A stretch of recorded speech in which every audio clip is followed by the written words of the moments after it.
My family mocked my dream. They left me out. I exposed their doubt and reclaimed my power for good. My name is Nicole Parker. I'm 34 years old and from Louisville, Kentucky. I built a renewable energy startup, Solar Wave, from nothing despite my family's doubts. They never saw me as enough. 2 weeks ago, my parents called. "Nicole," my mom said, her voice sharp over the phone, "you're not ready to sit with us at Christmas dinner, not with the kind of guests we're hosting." My dad didn't bother to soften it. "Focus on proving yourself first," he said. I hung up, my chest tight, and decided I wasn't begging for a seat at their table. I stayed home. While they toasted with their high society friends, I was at my desk, finalizing a proposal that could change everything. That night, I flipped on the TV, and there it was. Solar Wave splashed across the news. My deal had shattered industry records, a $150 million contract that made heads turn. I sat there alone, watching my name light up the screen, proving them wrong. The next morning, my phone wouldn't stop buzzing. Guess who was waiting in my office lobby? My family, all smiles, acting like they'd always believed in me, but I'd learned something bigger than their approval could ever give me. Want to know how I turned their rejection into my victory? Stick around, because this story is just getting started. If you've ever been told you're not enough, drop your story in the comments. Hit that subscribe button and ring the bell so you don't miss what happens next. Growing up in the Parker family. Growing up in the Parker family was never easy. My father, David Parker, was a high-powered attorney in Louisville, the kind who commanded courtrooms and dinner conversations with the same iron grip. My mother, Linda Parker, was a celebrated journalist, her bylines in every major paper, her opinions treated like gospel at home. My older brother, Justin Parker, was their golden boy, a plastic surgeon whose name was on billboards by 30. My younger sister, Heather Parker, was no slouch either, a fund manager who closed million-dollar deals before she could legally drink. Then there was me, Nicole, the odd one out, doodling solar panel designs in my notebook while they debated stock markets and malpractice suits. Our family's dinner table was a battlefield of expectations. Every Sunday, we'd gather in the dining room, crystal glasses clinking, and I'd sit there invisible. "Nicole, why can't you be more like Justin?" Dad would say, slicing his steak, not even looking at me. Mom would nod, adding, "Heather's already presenting to investors. What are you doing with those science projects?" My ideas about renewable energy were dismissed as childish fantasies. "It's not a real career," Heather once sneered, rolling her eyes as she checked her phone. Justin barely bothered to comment, too busy bragging about his latest procedure. I'd bite my tongue, staring at my plate, knowing they'd never understand. Those dinners shaped me, but not in the way they wanted. I'd escape to my room, sketching designs for cleaner energy, dreaming of a world that didn't run on their approval. They saw my passion as a phase, something I'd outgrow when I got serious. I was 16 when Mom handed me a law school brochure saying, "This is what success looks like." I tore it up the second she left. My defiance grew quietly, fueled by their constant comparisons. They thought they were pushing me to be better, but they were teaching me I'd never fit in. The one who believed. The only person who saw me was my grandfather, Harold Carter. He wasn't like the rest of them. A retired engineer, he'd built his own business from nothing. He'd sit with me for hours, listening to my ideas about solar power. "You've got something special, Nicole," he'd say, his voice steady, eyes bright with belief. "Don't let them dim your light." When I was 17, he gave me a worn-out book on renewable energy, its pages dog-eared from his own dreams. "This world needs people like you," he told me, pressing it into my hands. It was the first time I felt seen, but Harold's support couldn't shield me from the rest. At 18, during one particularly brutal dinner, Dad laid into me about my unrealistic goals. "You're wasting your potential," he said, his voice cutting deeper than usual. Heather chimed in, "Maybe if you tried harder, you'd actually matter." I pushed my chair back, heart pounding, and walked out. Mom didn't call me back. Justin didn't look up. That night, I sat in my room, staring at Harold's book, promising myself I'd prove them wrong. Not for them, but for me. School wasn't much better. My teachers loved my ideas, but my grades suffered because I spent every spare minute researching solar technology. My classmates called me the dreamer, half mocking, half pitying. I didn't care. I was building something bigger than their approval, something that could change how we powered the world. But every time I went home, the weight of my family's judgment pressed harder. "You're not cut out for this," Mom said once, her tone final, like she'd already written my failure. I stopped sharing my dreams with them after that. Breaking free. By the time I hit 19, I was suffocating. The Parkers wanted a lawyer, a doctor, a financier, not a kid obsessed with saving the planet. Harold was the only one who kept me grounded. "They don't get to define you," he said one afternoon, sitting on his porch, his hands rough from years of work. He told me stories of his own struggles, how he'd ignored the naysayers to build his company. "You'll find your people," he promised. I clung to that, even as my family's voices echoed in my head, telling me I'd never be enough. My sophomore year of college, I made the biggest decision of my life. I was 20, studying engineering at the University of Louisville, but my heart wasn't in lecture halls or textbooks. I spent every free moment sketching designs for high-efficiency solar panels, convinced they could change how we power the world. My dorm room was a mess of notebooks, calculations scrawled on napkins, and articles about renewable energy. I wasn't chasing grades, I was chasing a vision. But that vision didn't fit the Parker family blueprint. So, one spring afternoon, I walked into the registrar's office and dropped out. The fallout at home was instant. Dad called me to the living room, his face red with fury. "You're throwing your life away on some pipe dream," he shouted, slamming his coffee mug down. Mom stood behind him, arms crossed. "This is beyond reckless, Nicole," she said. "You think you're smarter than everyone else." Justin, who was visiting from his fancy clinic, just shook his head. "Good luck with that," he muttered, like I was a lost cause. Heather was the worst.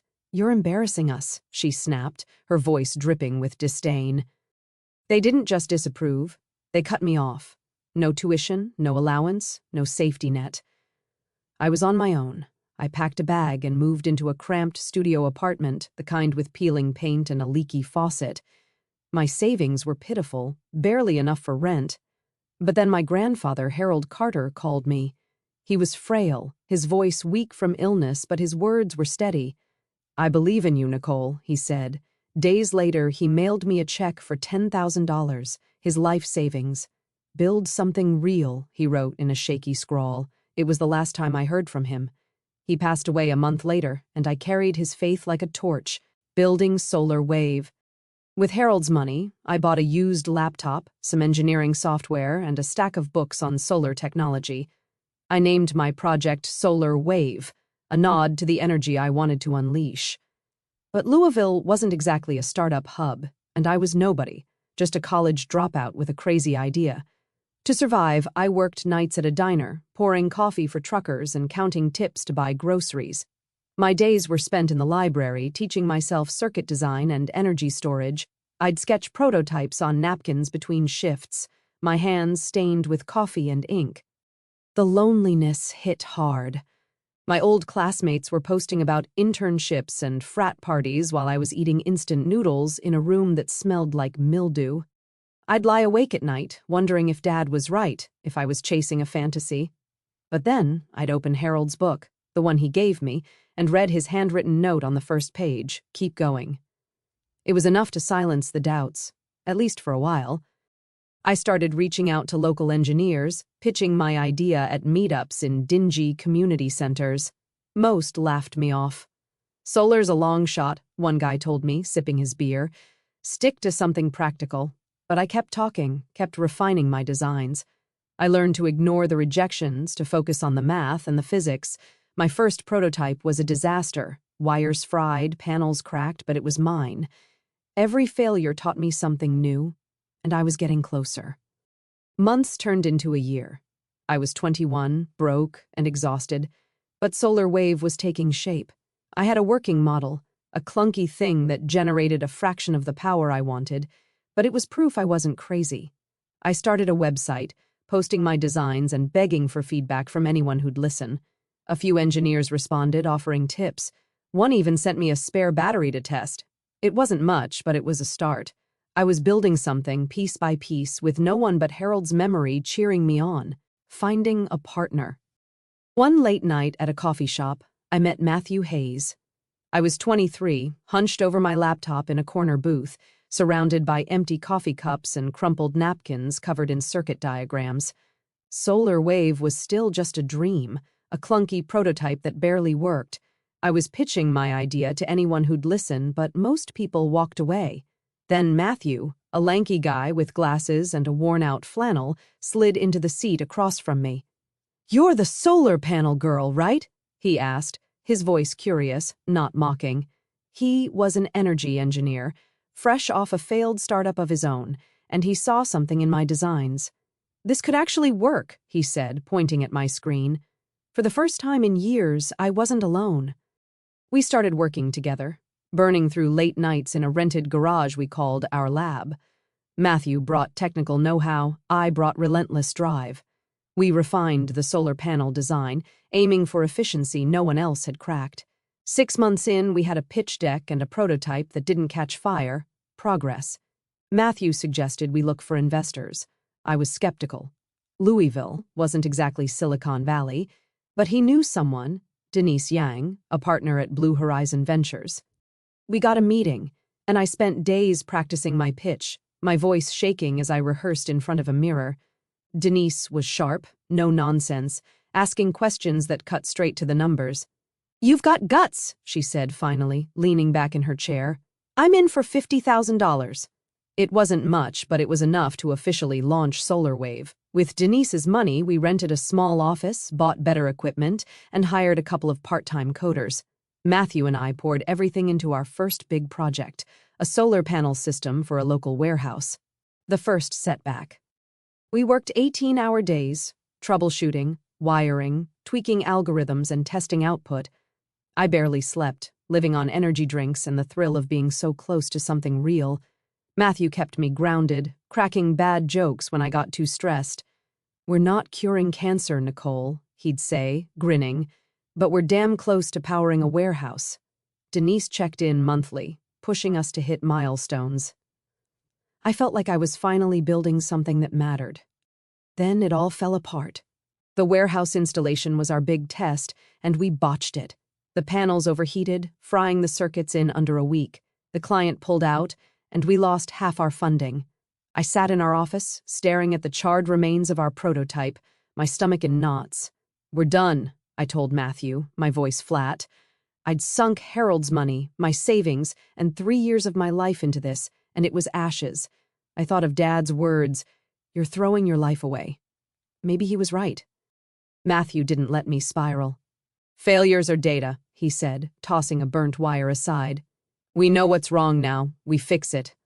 I wanted to quit, but his stubborn optimism wouldn't let me. We went back to the drawing board. Matthew dug into the technical flaws, faulty heat sinks, bad voltage regulators. I focused on the math, recalculating energy yields and material costs. Denise didn't pull her funding, but her calls got colder, her emails shorter. We couldn't afford another mistake. The pivot. I started reaching out to online forums, begging for advice from engineers across the country. One guy in Oregon sent us a paper on next-generation photovoltaic cells. It was a long shot, but it sparked an idea. We pivoted, designing a new panel with better heat management and higher output. It meant scrapping months of work, but Matthew was all in.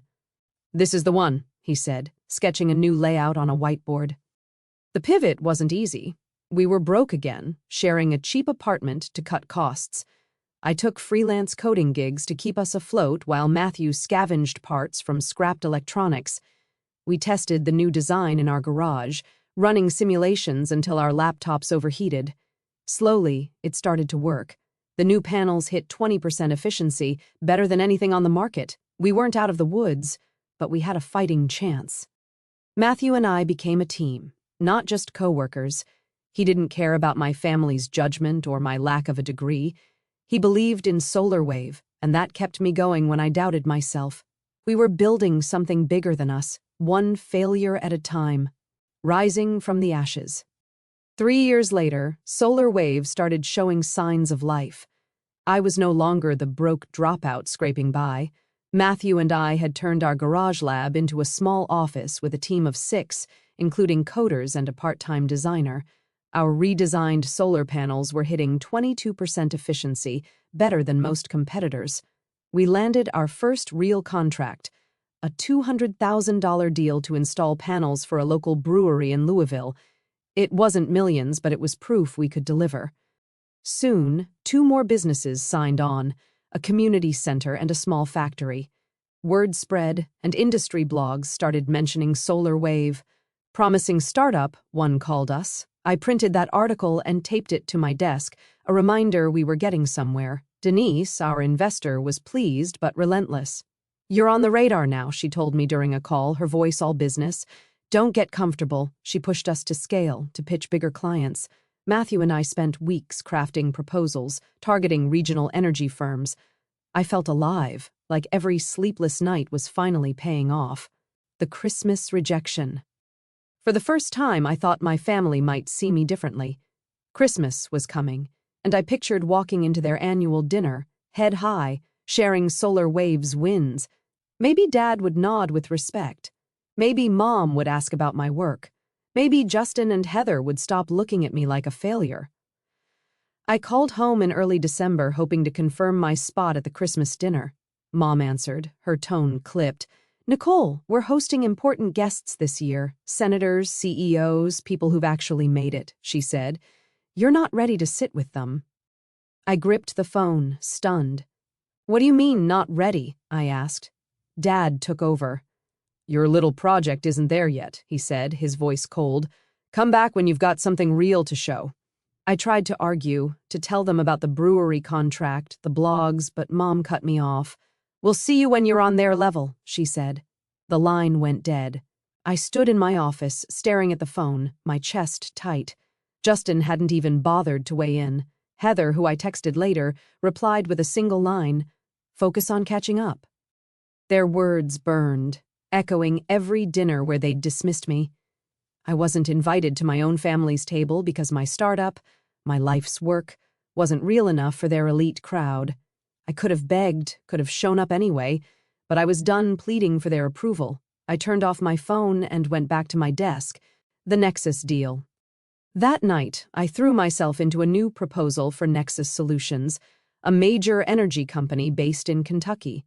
They'd reached out after reading about our brewery project, interested in our high-efficiency panels. Matthew was skeptical. They were a giant, and we were barely a blip. But I saw a chance to prove myself, not to my family, but to the world. I reworked our pitch, crunching numbers to show how our panels could cut their costs by 30%. Matthew handled the technical specs, staying up with me to refine every detail. Denise gave feedback, warning us Nexus played hardball. "They'll chew you up if you're not perfect," she said. Days blurred into nights as Christmas approached. While Louisville lit up with holiday lights, I was glued to my laptop, tweaking slides and running simulations. Matthew brought takeout to the office, joking about our festive diet of cold noodles. I barely noticed the season. My family's rejection fueled me, but so did the brewery's glowing review of our panels. We were close to something big. I could feel it. On December 23rd, I sent Nexus a draft proposal. Their lead, Susan Lin, replied within hours, asking for a meeting on Christmas Eve. "Impressive work," she wrote. "Let's see if you can deliver."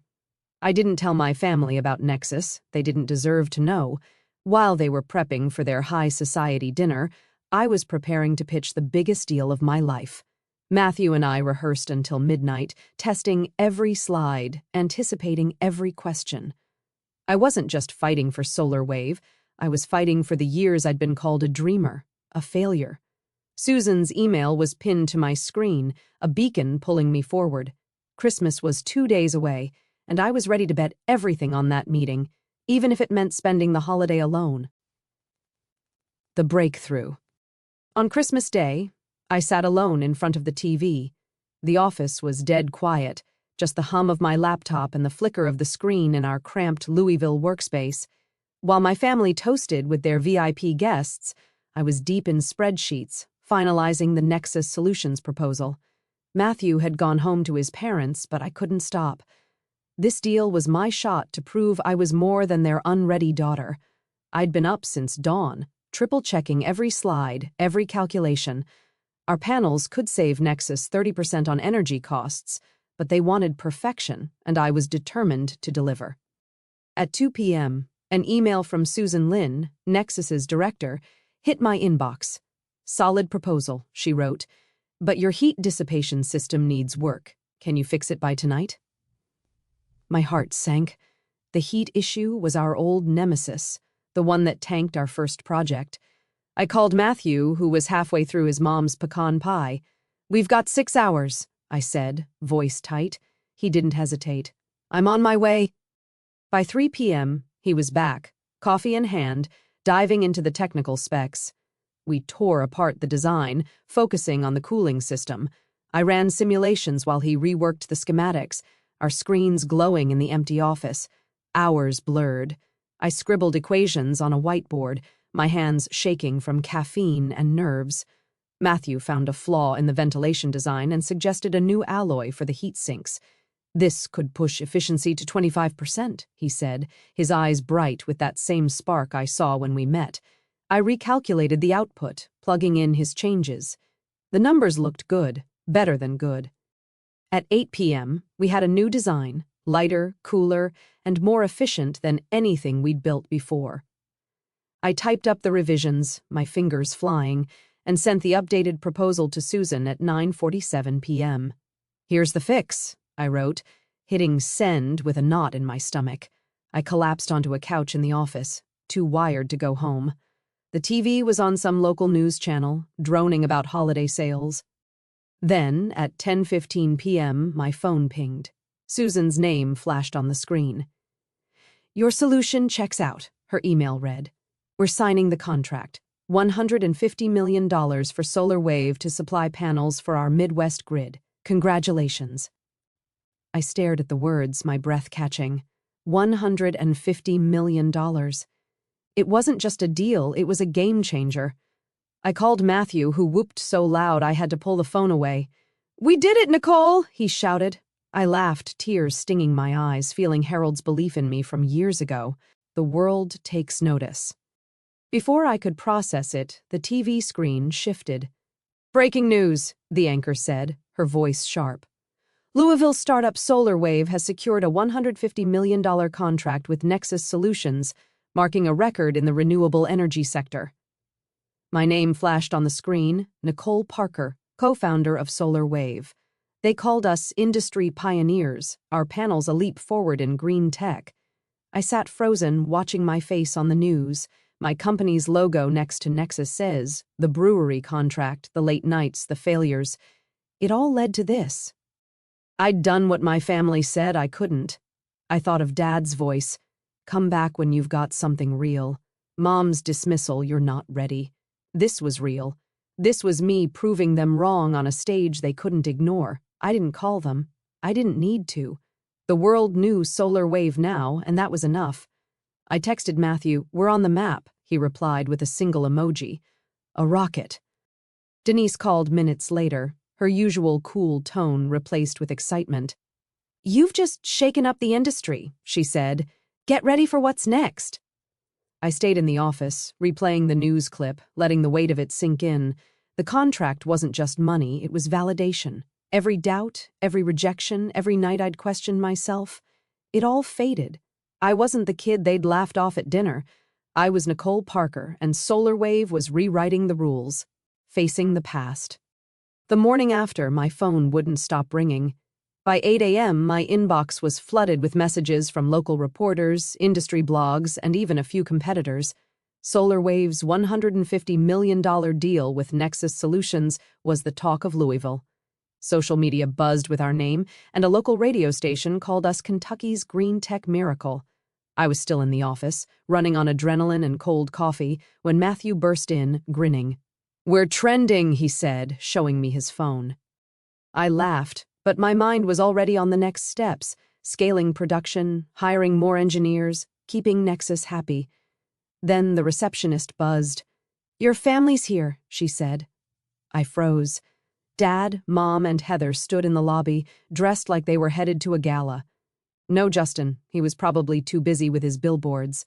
I walked out, my stomach twisting. Dad extended his hand, all smiles. Nicole, we saw the news, he said.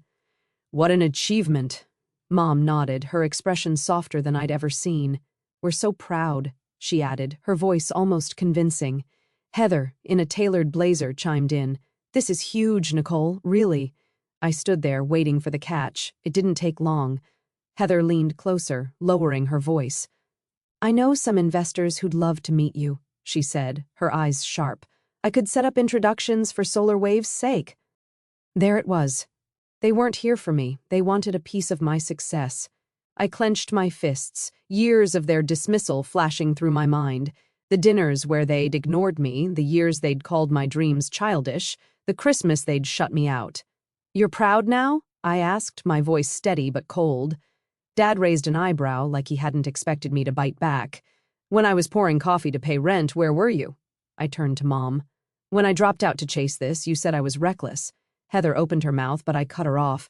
And you, Heather, told me I'd never matter. Now you want to play matchmaker with your investor friends? The lobby went silent.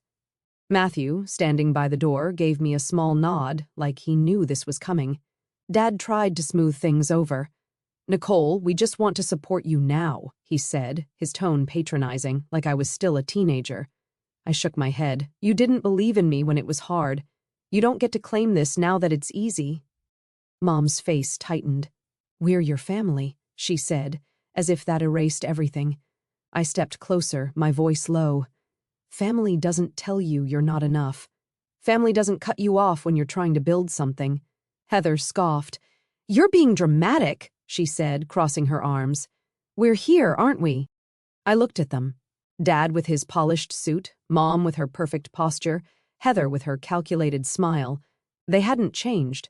They saw Solar Wave's name in lights and thought they could waltz in, rewrite the story, act like they'd always been on my side. You're here because the news told you to be, I said. I built this without you. I don't need your connections or your approval. Dad's face reddened. You're making a mistake, he warned. You'll need us someday. I almost laughed. I needed you 10 years ago. I don't anymore. Mom reached out, her voice softer now. Let's talk this over at lunch, she said, gesturing toward the door. We can celebrate properly. I shook my head. I've got work to do, I said, turning toward my office. You know the way out. Heather muttered something under her breath, but I didn't catch it. I didn't care to. As they left, Matthew walked over, holding 2 fresh coffees. That was badass, he said, handing me a cup. I smiled, but my heart was still racing. Walking away from them felt final, like closing a door I'd left cracked open too long. A new beginning.